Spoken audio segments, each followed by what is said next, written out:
ওয়ালাইকুম সালাম। আমার ভিডিও এসেনি। ইন্নাল হামদুলিল্লাহ ওয়াসসালাতু ওয়াসসালামু আলা রাসূলিল্লাহ। বাক্সিমুল সুন্নিয়া ইসলামিয়া সিনিয়র মাদ্রাসা বার্ষিক মিলাদ ও দোয়া অনুষ্ঠান 2025 আলিম শ্রেণীর আজকের এখানে সম্মানিত সভাপতি, আমাদের এই নতুন সভাপতি এলাকার গর্ব জনাব মোহাম্মদ ইমতিয়াজ আহমেদ, এবং আমাদের আজকে কিছুক্ষণ আগে উপস্থিত হয়েছেন আমাদের শিক্ষক পরিবারের অভিভাবক জনাব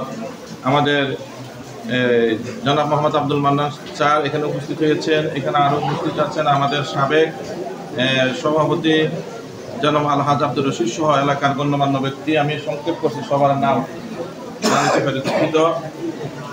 আমি সংক্ষেপে বলতে চাই, একটা ছাত্রকে যদি জীবনের লক্ষ্য হচ্ছে আমরা উন্নত হতে চাই, তাহলে আগে আমার চিন্তা শক্তিকে পরিবর্তন করতে হবে, আমার ইচ্ছা শক্তিকে পরিবর্তন করতে হবে।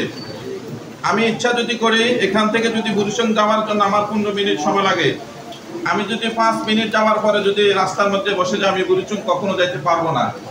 তা আমার জীবনের লক্ষ্য যদি বুঝতে চাই, আজকে আলেম পরীক্ষা দিয়ে মানুষ যেরকম জীবন শেষ হয়ে গেলে কবর জগতে চলে যায়, ওইটা আরেকটা বিশাল জগৎ। একটা ছাত্র ইন্টার পাস করার পরে সে আরেকটা জগতের মধ্যে যায় তার জীবনকে পরিবর্তন করার জন্য। ওই জগৎটা খুবই বিরাট একটা জগৎ। এই জন্য ইন্টার পরীক্ষাটা, আলেম পরীক্ষাটা ছাত্রদের জন্য অত্যন্ত গুরুত্বপূর্ণ, তার জীবনকে সুন্দর করার জন্য।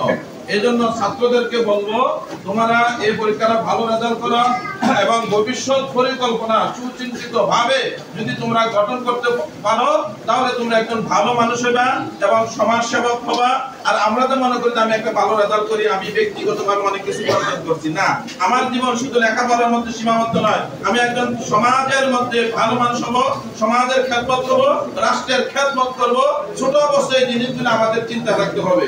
আর একটা কথা বলে আমি শেষ করছি, সেটা হলো আমরা অনেক সময় সামান্য বৃষ্টি বাদল কাজকর্ম আসলে আমরা শিক্ষা প্রতিষ্ঠান বন্ধ করে দিয়ে আসি না।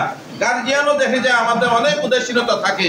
আমার মনে আছে 8ম শ্রেণীতে থাকা অবস্থায় আমার এক স্যার বলছিল যে তোমাদের মধ্যে 8ম শ্রেণীতে এই বছর কেউ জীবনে একদিনও যে মাদ্রাসা বন্ধ করবে না। আমি যখন যে বোর্ডে ইসলামের সিনিয়র মাদ্রাসা 1817 লেখাপড়া করি, স্যার ইন্তেকাল করছে, আল্লাহ রাব্বুল আলামিন স্যারকে মাফ করে দাও।